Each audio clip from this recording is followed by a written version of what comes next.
I welcome everybody to probably the fourth or perhaps our fifth webinar for the Neighborhood Building Owners Alliance. We're thrilled to have a wonderful group of attendees, the broader group of attendees, but also our guests who will all meet in a minute.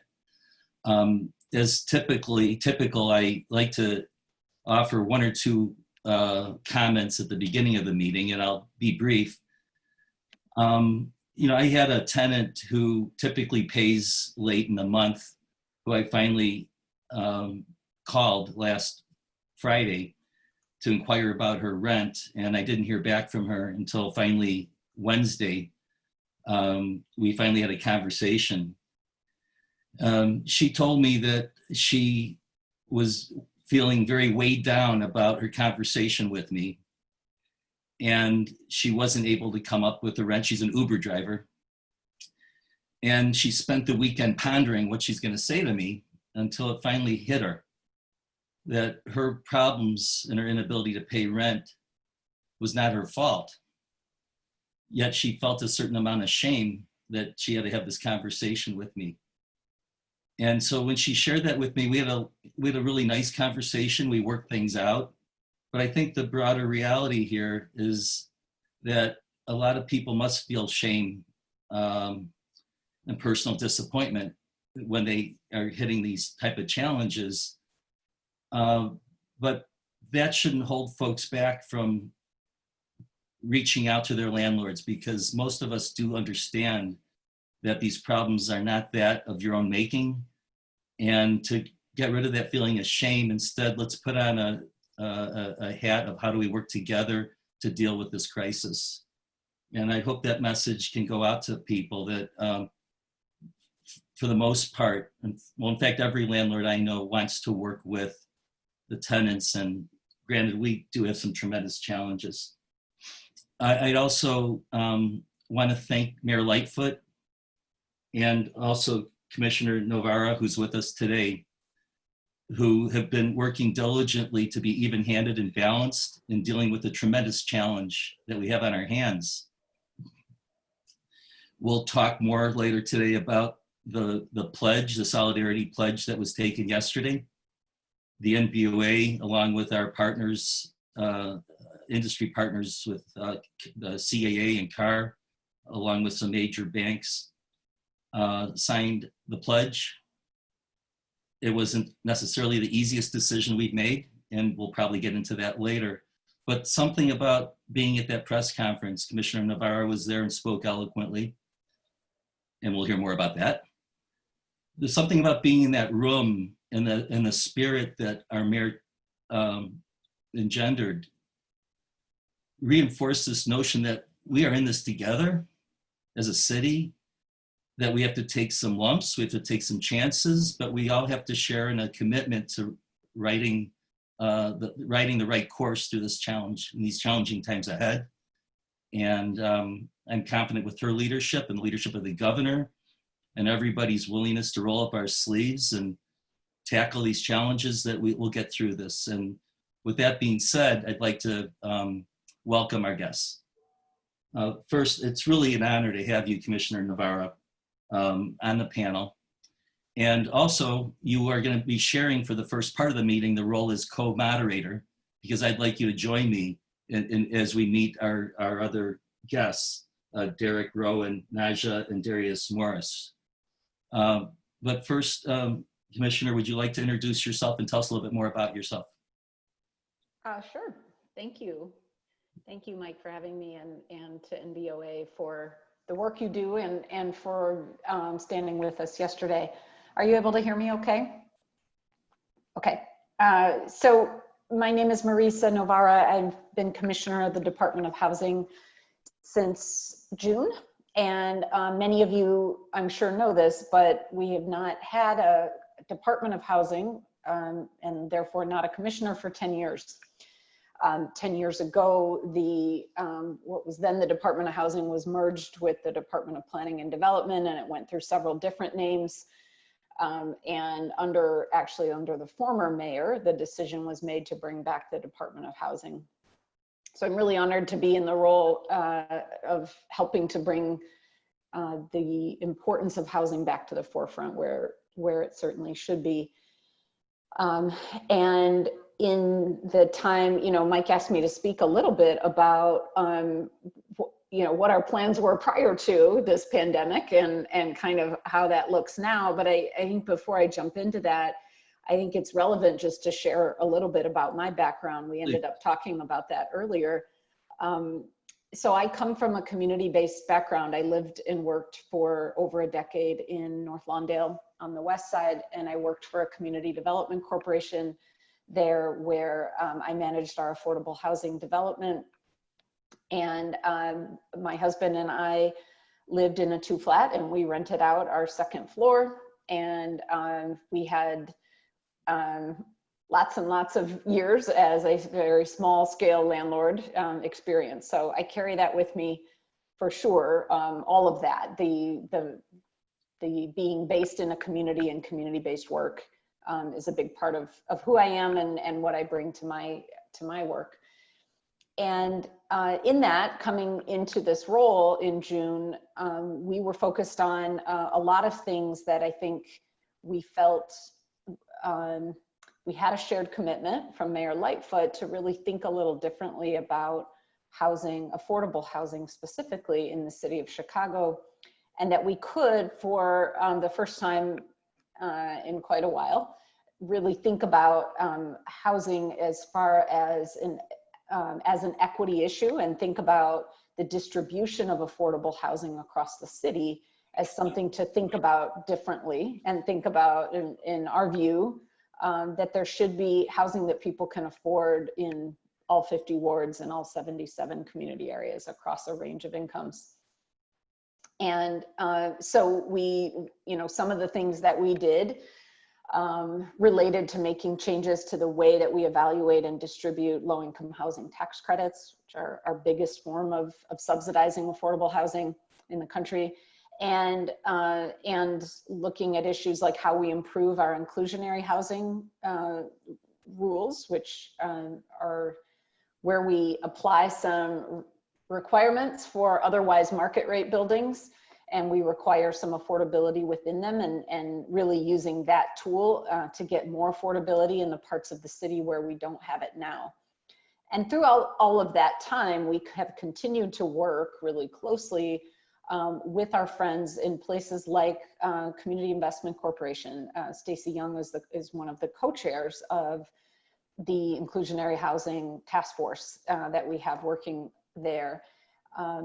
And other community development finance institutions who many of you may work with, like the Chicago Community Loan Fund and others, knowing that while we primarily, where a lot of our work has to do with housing that we subsidize, we know that makes up just a part of the rental landscape in the city of Chicago, and that in fact the bigger part of the rental landscape in the city of Chicago is with landlords and apartments that are not subsidized by the city or by the state or by HUD or any of the above. And we know that that's an incredibly important part of the landscape of how we have quality housing that people can afford throughout the city. So we're very eager. I'm glad for this invitation when Mike extended it to me, just to be able to hear some more from all of you and your experiences during this time.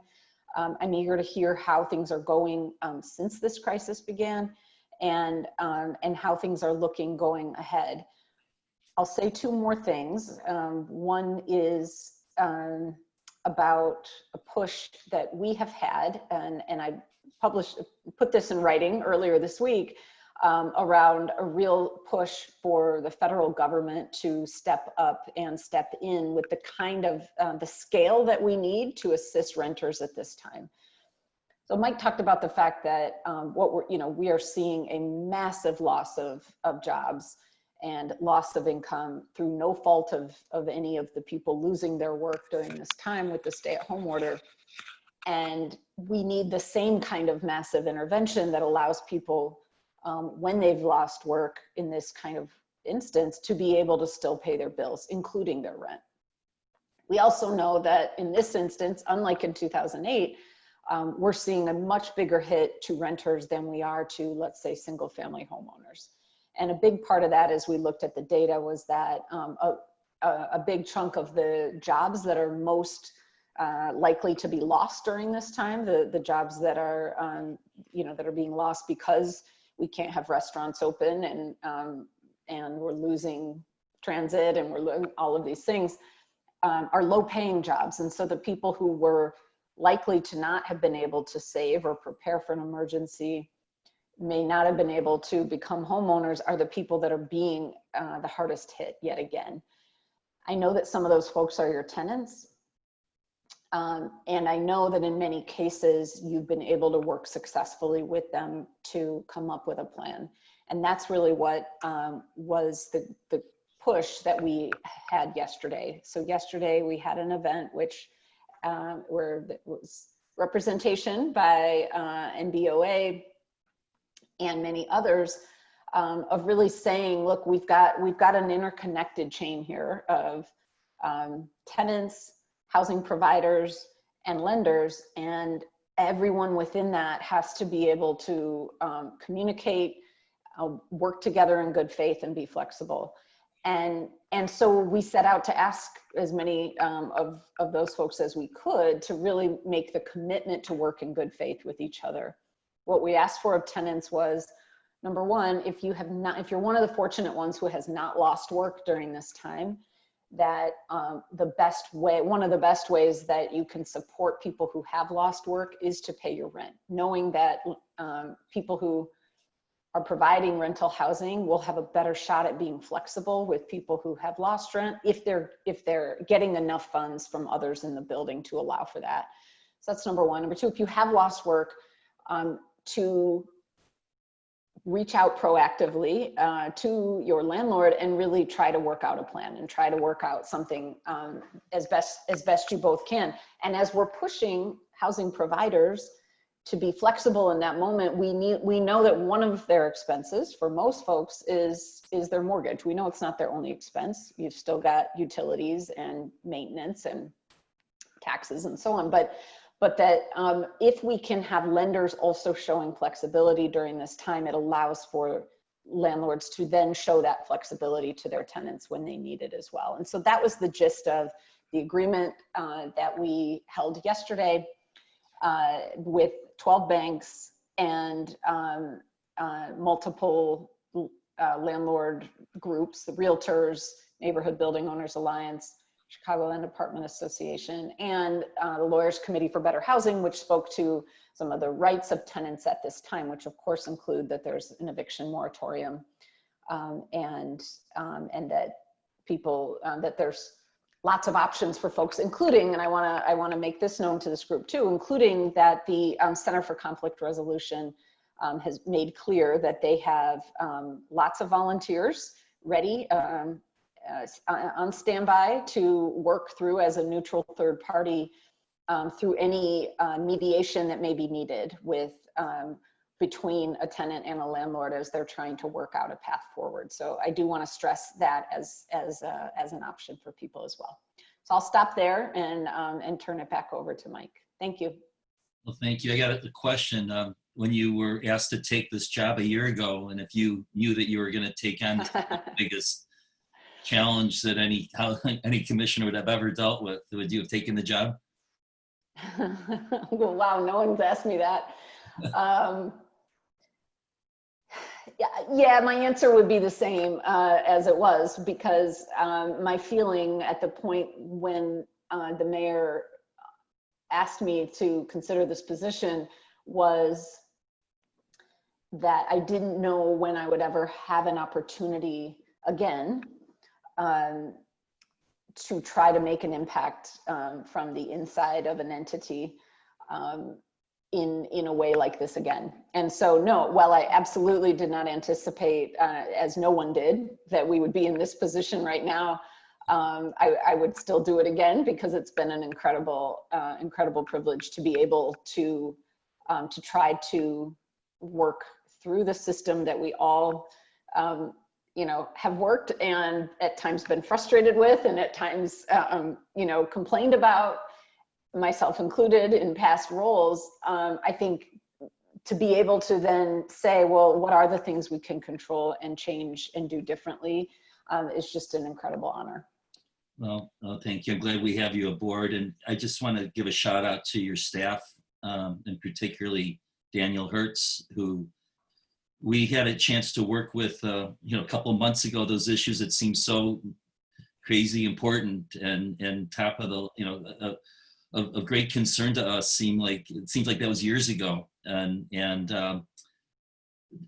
your staff in particular, Daniel, is a very good listener. He's even-handed and has really been working very hard to, I know, work with both sides on this issue.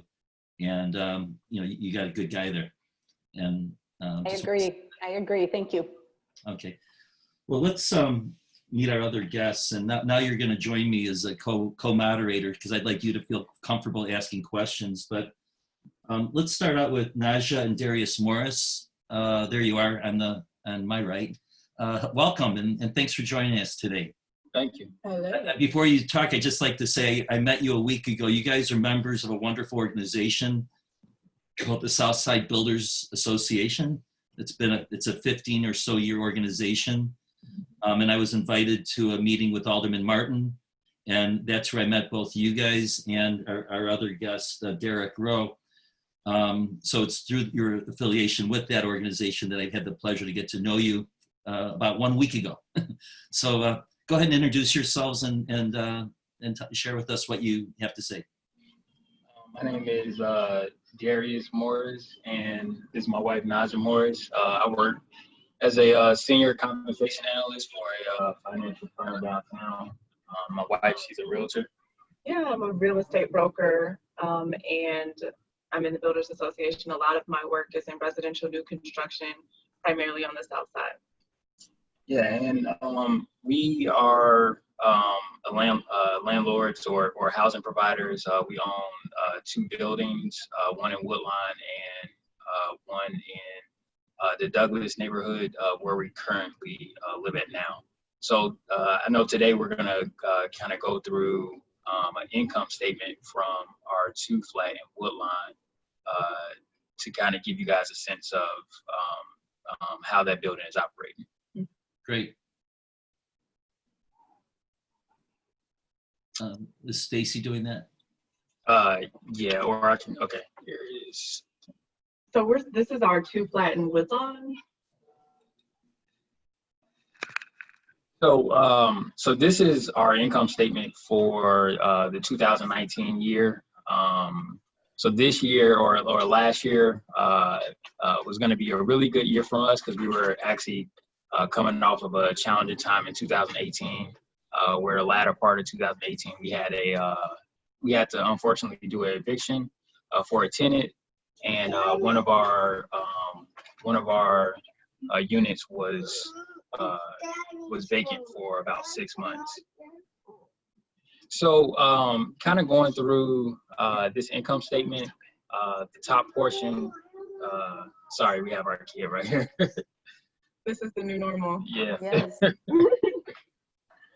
So the income portion shows the rents that we had for last year for both the first unit and the second unit. We don't do any security deposits, so we had application fees, and we also have a garage in the back, so we charge parking for our second floor tenant. So as you can see, last year we made, in terms of income, $32,675. Now, to operate this building, as far as the expenses, you know, we definitely have ongoing operations. So I'm not going to go line by line, definitely, but I'll just kind of point out some of the major things that we had. We had some roof repairs that we had to do, which cost, you know, a lot of money for us last year. We had some leaking, and you know, when we bought the building, we knew that we would have some deferred maintenance that we would have to do, which is the roof and you know, maybe doing some changing out furnaces, changing out water heaters, things like that. Yeah, I mean, and we've owned the building 3 years, and each year we've had probably a major capital improvement, starting with the replacement of the port, and then the following year we did the roof. Now we're looking at mechanical systems, our furnaces. So kind of going down a list, last year our total repairs and maintenance were almost $9,000. Another thing, just kind of going down, is the property taxes. So one thing that we worked hard on is the property taxes were a lot of money when we first got the building, partly because the building was split into 2 condos, so we had to get it reclassified to a 2-unit. So, we try to do everything we can in terms of trying to save money, or finding ways to save money as far as on our expenses. And last year, this is when that savings kind of kicked in. But this year, property taxes change every year, so we don't know how much property taxes are going to go up for the 2-flat, but it can definitely, diminish our savings that we had last year. Yeah, and then we're also aware that this particular building is in Woodlawn, which is one of the rapidly appreciating areas. So we're ever conscious, the taxes might go up. And also we will note on this building, so we bought it, we did a renovation of both units. We bought it with a conventional loan, and we paid for the renovation in cash. So our numbers actually look a little bit better than the first-time landlord who would do the acquisition and the renovation and warrant with like a 203K loan type of deal.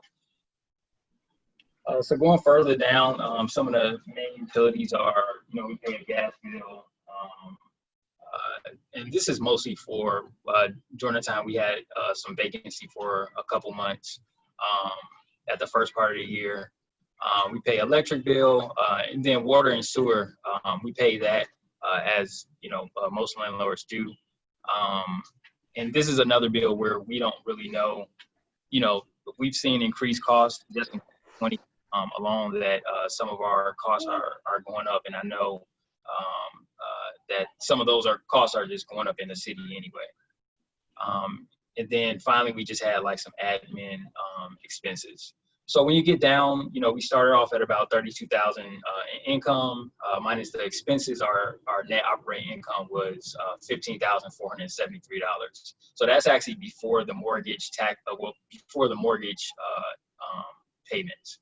So when you take out the mortgage, our final cash flow was almost $6,700. And that cash flow number is us managing the property ourselves. Right. Very good. And Naja and Darius, can you remind me, this is for how many units? This is a 2-flat, 2 units. Thank you. Thank you for sharing this level of detail. Yeah, definitely. Absolutely. And then just to give a little bit more background, the tenant on the 2nd floor, so rents have increased in the area, but I mean, she's a good tenant. She pays her rent on time. We really like her. The story of the landlord. So we've opted, to rather keep the relationship and keep her happy in there rather than increase to market. How much below market are you? It's a 16, maybe even 17 now. I mean, there's pretty nice finishes. So she has 2 garage spots. Yeah. I would say we're probably about $200 under market right now. A month. Yeah. Okay. And that's one of your 2 buildings. The other's your 3-flat, right? Right, which we live in. We won't get into that one. Okay. All right. Well, thank you for sharing that. It really gives us a real vivid portrayal of what your investment's all about, and it gives a great perspective. Thank you very much. You're welcome. Our pleasure. Okay. Should we move on to Derek, Commissioner? Let's do it. Okay, Derek. Yeah, hi, Michael. Hi, Commissioner. Thank you for having me. I appreciate it. Let me bring up my sheet here. Okay.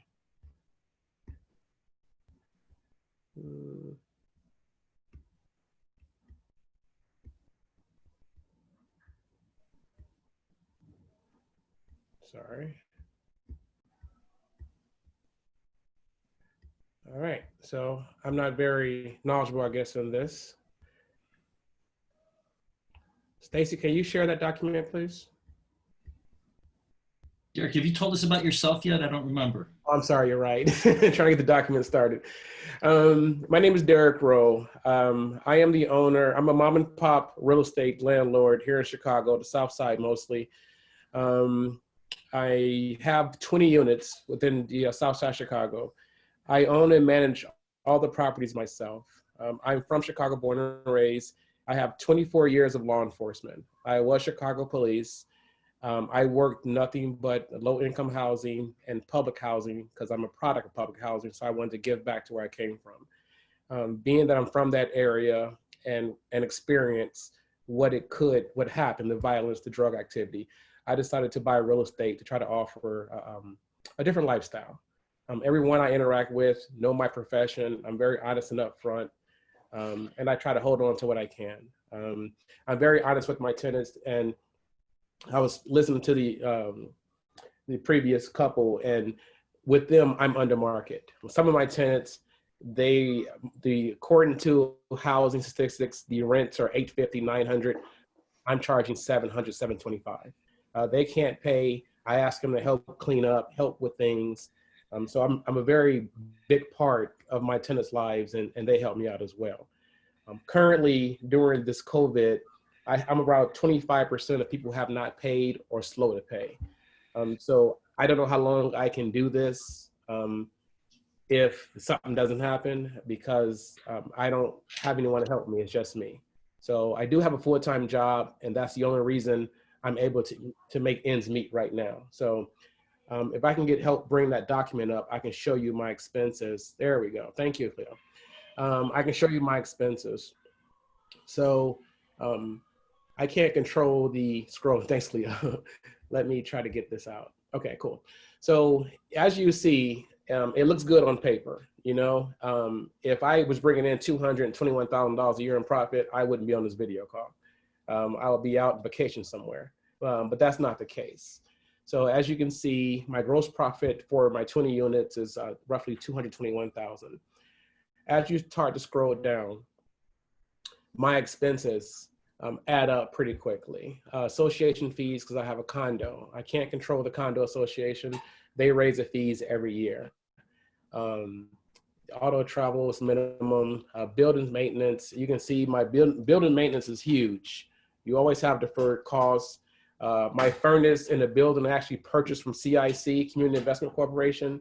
I was fortunate, just replaced the furnace for $25,000. So it's huge costs running a property. As you scroll down, building supplies, materials, contractors, water bill, etc. They all add up. They all add up. And I have to constantly consult my lawyer because just in the state we are in, I have to make sure everything is according to the code and law. Any building violations, I have to make sure they're up to par. Please scroll down. These are my mortgages. My total mortgage cost for the year is $88,813. So I have average interest rates. My banks work with me. I pay on time, but as you can see, my mortgage is $88,000. Scroll down, please. My pest control bill was this high because I had someone with bed bugs. That cost me $2,000, $2,500. I had to dispose of the equipment wrapped up in plastic according to code, Chicago code. So that was a huge expense, unexpected. Scroll down, please. Electric, gas. Everybody knows in the city of Chicago, the good old gas bill. When the winter hits, your gas bill is going to be high. And of course, that's why you see 3,300. And actually, that's probably lower than what it should be. It's probably an error there. But scroll down, please. My trash disposal. So my total loss, I didn't make any money in real estate last year. I lost $22,000. And as I indicated, if I didn't have a full-time job, I would probably be on the verge of losing one, if not multiple properties. And I can't continue down this road. And I'm trying as we speak to get a better control of my expenses, because I'm doing it by myself and I'm constantly reading books and trying to minimize my costs, because I'm looking to retire in 3 or 4 years, and this is my income. So I've been trying my best to get it under control. So thank you, Mike. I appreciate it. So are Naja and Darius still with us? Yeah, hi. So Derek, you mentioned that you have one COVID issue with, or 25% of your tenants, you said? Yes, I have 3 that are not paying and 1 that partial pay. So about 25% of my total rent. And that was just for April. I don't know what May 1st is going to bring. I'm keeping my fingers crossed. Yeah. So, you know, I treat my tenants with respect. They try to work with me to communicate, but the 3 that just shut down was kind of a shock. I know them personally, obviously, for the last couple of years. I know they're still working, but they just didn't pay. So there's nothing I can do. I'm stuck. How about you guys, Naja? Yeah, we only had for April, fortunately, all our tenants eventually paid. We had one tenant that paid late. She paid a little bit the first of the month, and then the rest of it last week. And again, for May, you know, we're just kind of keeping our fingers crossed that our tenants will pay. Have either of you engaged in discussions with your lenders, and are you considering relief? Well, I mean, I called our lenders to, you know, just talk about options. I actually called them in March just to figure out what options would be, you know, if we needed to do this. And just the options that they gave me didn't seem like good options to me. It was basically like a 3 or a 6 month forbearance, but then at the end of that period, there would be a balloon payment, or, you know, some type of maybe they say you may be eligible for loan modification. So the goal is not to have to do that. You don't have to, just because, I don't know, they're not really giving me the confidence that, you know, they would give us a favorable option for a payment plan. Yeah, and then you never know what a loan mod is going to look like. And like Derek, we both work full time, so we just had the conversation actually that, you know, if our tenants were not to pay, we would just try to, you know, pay it ourselves. And Mike, as far as me, yes, I reached out to all of my banks, and most of my financial institutions already have a pre-formatted answer. And they're pretty much, yeah, you don't have to pay for 2-3 months. After that 3 months, you pay it all up. We're put it on the back end, but your interest rate's going to increase from what you have now to, one bank told me 12%. So that's not a savings. That's just put me in a deeper hole. So again, in my opinion, most of them are prepared for this. So they've already have their answers ready. Okay. Commissioner, you have any questions? I have a comment, which is that, you know, this was a point that we spent a fair amount of time on in the discussions with the banks who signed this pledge, and which one of the points was that there would be the opportunity for deferral with options for a range of repayment at the end. Not that the only option is a balloon payment on day 91, let's say, if it were a 90-day deferral, knowing that that's not necessarily a help or workable for people who are asking for some flexibility. So of course, I don't know who your lenders are, but whether they've signed this pledge or not, I think being able to point to those terms and say these are things that the mayor is asking lending institutions to consider and to be flexible around. I would be interested in hearing if you have a different conversation after yesterday. Well, I'd like to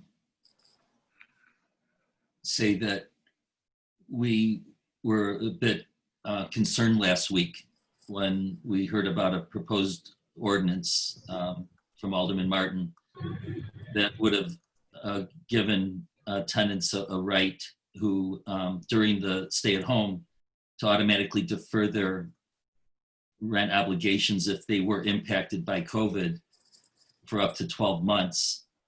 And we were quite concerned about the government stepping in and imposing the solution. Of course, that wouldn't have been, that wouldn't necessarily supersede an agreement that we already had in place with our tenants.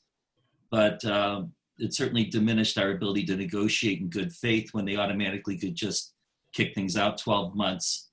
You know, if the total rent, say the stay at home lasted 2 months, and say that equal $2,400, the idea, you know, could be that we could spread that $200 a month over a year. But how many of our tenants could afford that, the extra $200? We were deeply moved and appreciative that this was not an approach that the mayor nor your department supported. Instead, we were quite relieved and uplifted at some of the comments that the mayor made to say that there's a delicate balance in place between lenders, landlords, and tenants, or I'm sorry, lenders, housing providers, and tenants. And that, I think, was reflected in the pledge that we entered into yesterday. Moving forward, we have lots of challenges and very few easy answers, except for perhaps that one that you alluded to earlier, Commissioner. What do you have a sense on whether federal relief can be at hand, and what would it take to get it?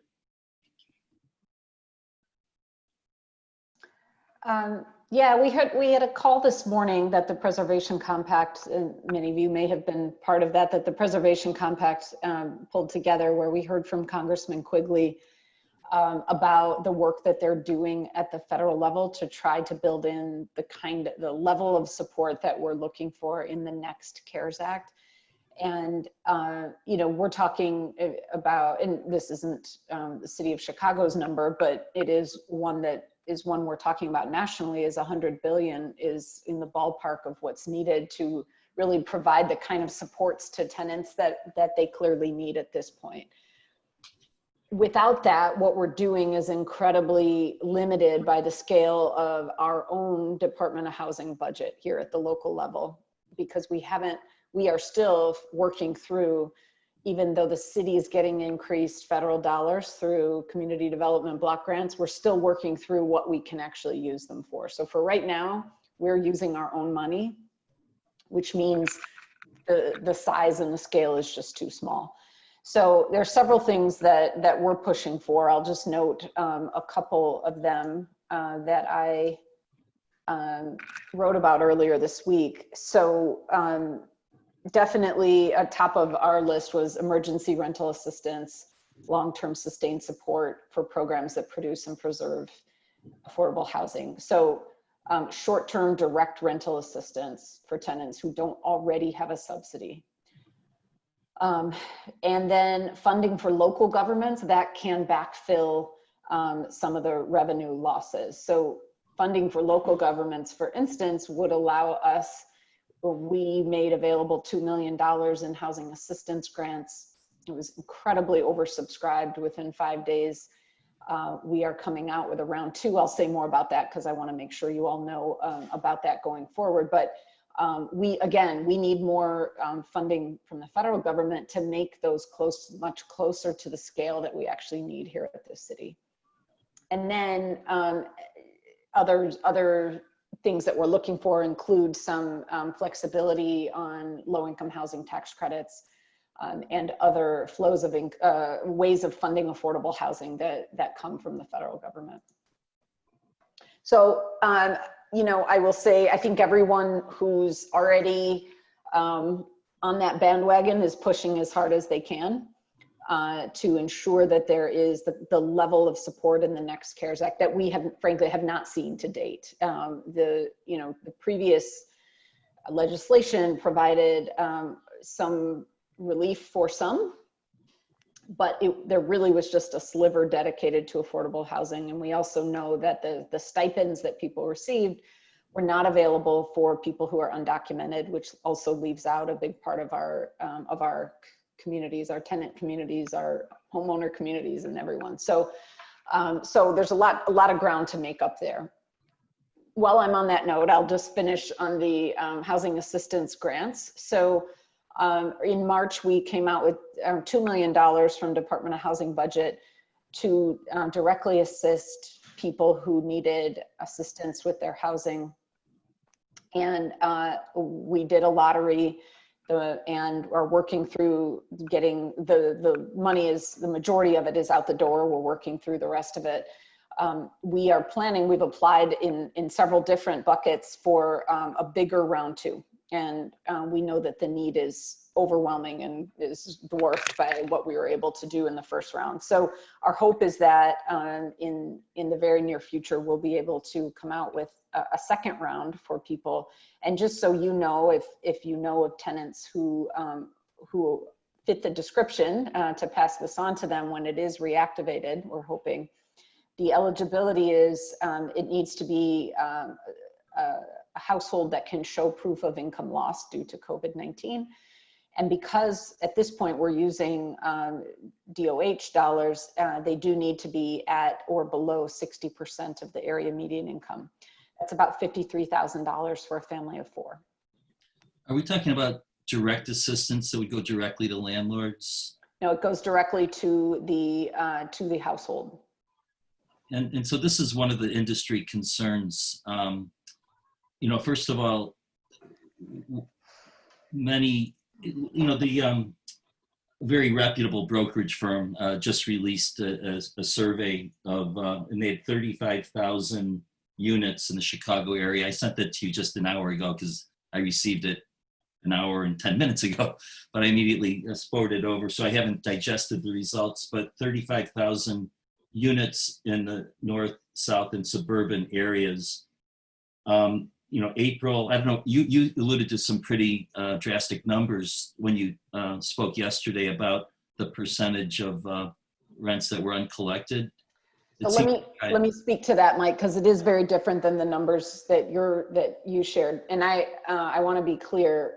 We reached out to a few affordable housing providers in our network and asked how, you know, what their collections were looking like for April. We got several different responses. What I said yesterday was it's the worst, you know, it's as high as 61% decrease in rent collections for one of our housing providers. That is not meant to be a reflection on the entire Chicago rental market state. Okay. Just to be clear.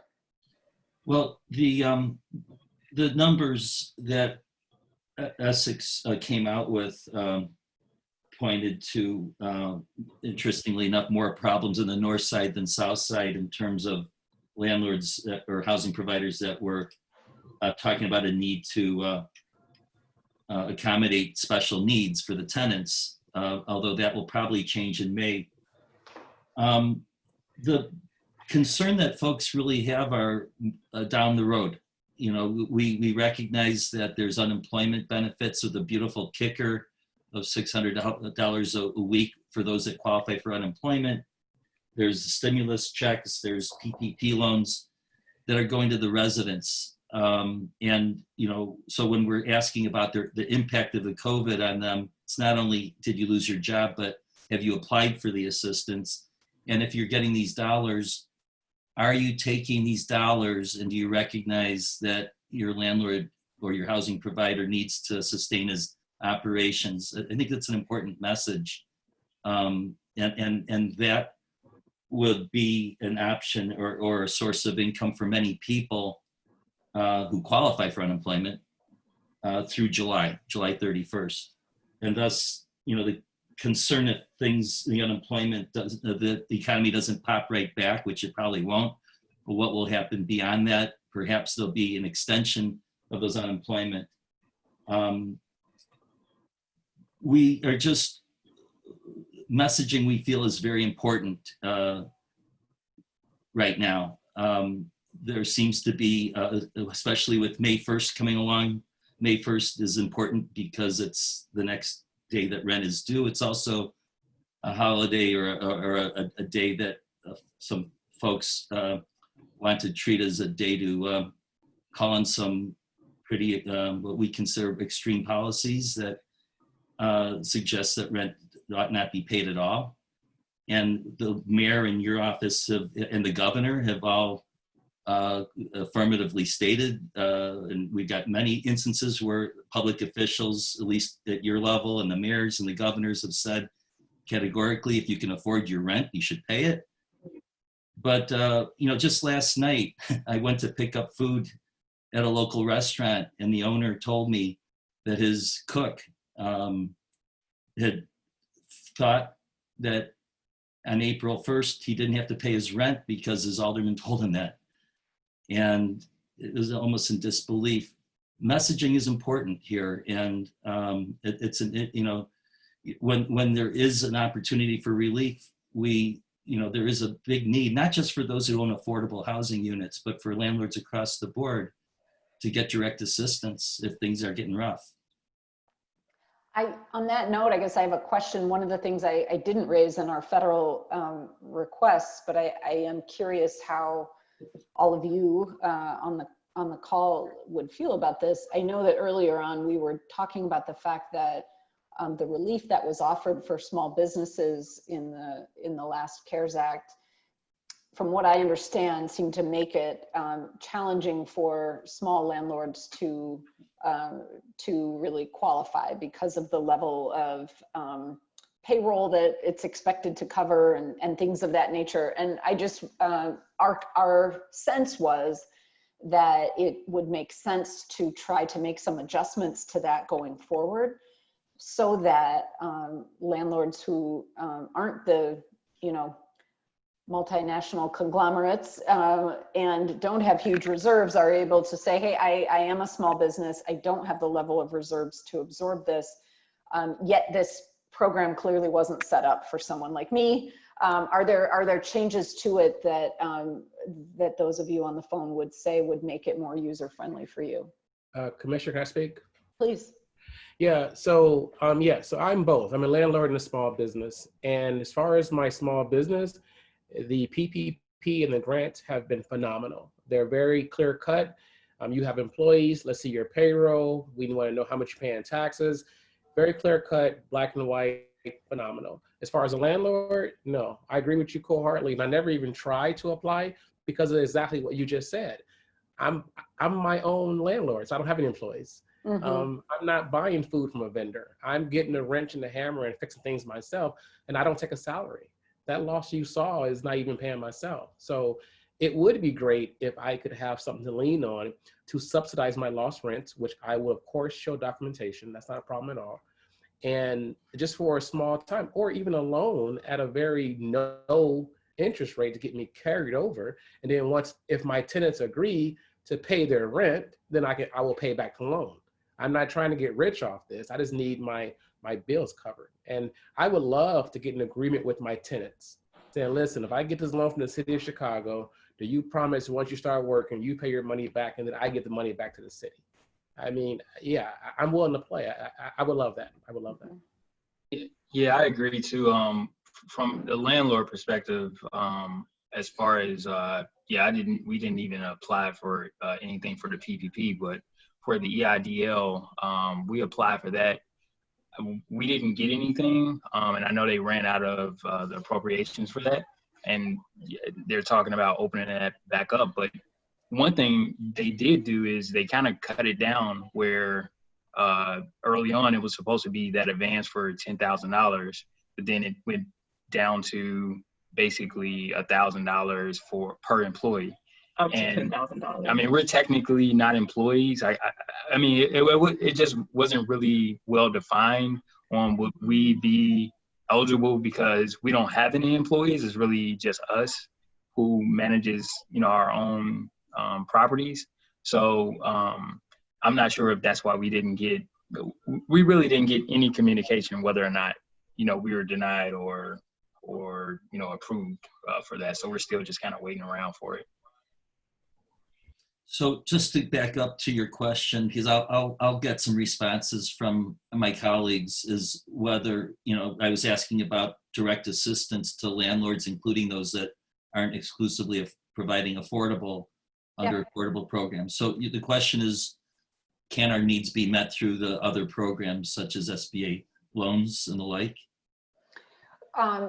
It was to ask your thoughts on that, and what I have heard has been helpful, and I'm seeing some here on the group chat of people weighing in with different answers to that. So I think just it's information gathering for us to be able, as we're pushing for changes at the federal level, to say, here's what we're hearing from folks on the ground.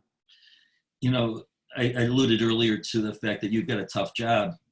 And another tough job is occupied by Mr. Kagi, who has to deal with some incredible challenges.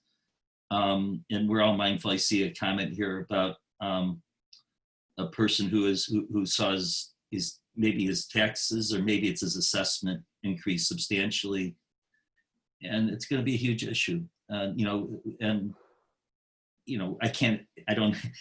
don't see, who has the answers to all this, except we all have to struggle, do our best to figure it out. But if we have increased tax what levels of property are not being impacted hard here? And how is the city going to meet its financial challenges moving forward, as we got to pay the bills, we got to pay our teachers. And it kind of, once again, it goes to this notion that we really seek all aldermen to send out an affirmative message. If you can afford your rent, pay your rent, because we're not hearing that universally. And it seems to me that with our rent, we can be gracious and show grace, as the mayor requested. With our rent, we can keep safe and secure housing, period. And for anybody who's suggesting that there should be any deviation from that is shooting us all in the hip. I'm sorry, I have to go off on that one.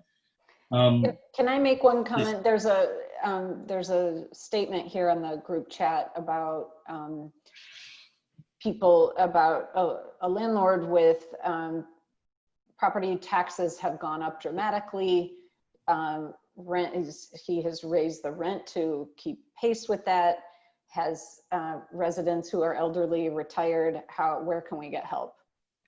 One thing that I do want to note is a landlord based subsidy through the Chicago Low Income Housing Trust Fund. And some of you may work with this resource already. But we were able to appropriate for the 2020 budget an increase in dollars for the trust fund. And the way that works is that the trust fund, you establish whatever the fair market rent is for that neighborhood, and the tenant has to be at 30% of the area median income or below. So the point of this particular program is to reach the folks who make up the biggest portion of our low-income residents in Chicago, but who are the hardest to subsidize because their income is so low. It takes a lot to get them to where the rent is affordable to them. This program focuses solely on them. So if you had a tenant who, let's say, is a retired person and their fixed income puts them at 30% of AMI or below, which is about $25,000 for a family of four, roughly, a little more now. I think it's maybe 27 or less for a family of four. Then they pay 30% of their income directly to the landlord, and the trust fund pays the difference directly to the landlord. So in the end, you still get the full rent. It's just that it comes in from two different places. And it does allow for the tenant's portion to go dramatically down because they are only paying, which is what we should all be paying, which is no more than 30% of our income toward our housing. We have a particular focus with this new round of money that we were able to put in increasing our presence in neighborhoods where we don't have a strong presence of trust fund units, and in neighborhoods that are gentrifying. So in this case, the person's tenants live in the 47th ward. Taxes are going up dramatically. This would be likely an area that would qualify. Particularly the east side of Woodlawn is an area that would qualify. We're very aware of the concerns that people have in Woodlawn about rising property values and the way that may impact their ability to stay. Logan Square, Pilsen, et cetera. These are places where, in particular, I think either way, it would be wise to reach out to the trust fund, but in particular, in parts of the city where we're seeing dramatic increases is where we're especially interested in trying to increase our presence. So that's one plug I would make for a program that really does both directly assist tenants who need it most and the landlord in assuring that they get the full rent that's needed.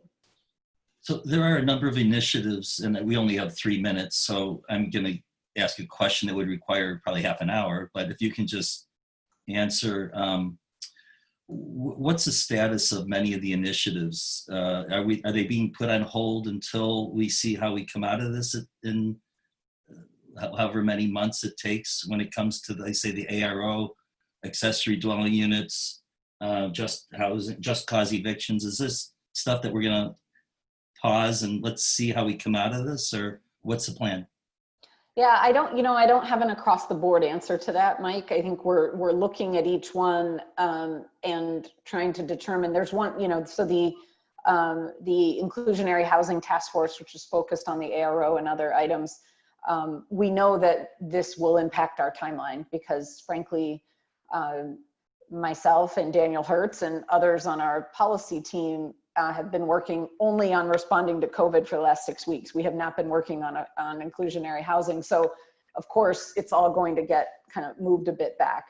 There are other things where I think we're checking in with the involved parties and trying to see what makes sense if we are able to put the staff time toward it, and if they're, the folks at the community level are able to engage on it, then it may make sense to move things forward more quickly. So I think I don't have a one size fits all answer on that one. It's really a case by case basis. Accessory dwelling units as well, the same answer? Same answer, yes. And with that one, we have a very committed, we've got lots of aldermen that are very interested in moving that forward, and we're very far along on that one. So I'm hopeful that we'll be able to move ahead. Okay. Listen, we wish you wisdom and all the skills that you have to work with those, with us, work with the tenants, work with the banks. We're united. We're honoring the pledge. We want to make this work, and thank you so much for joining us today. Thank you so much. It's great to hear from all of you. And thank you to our other guests, Derek, Naja,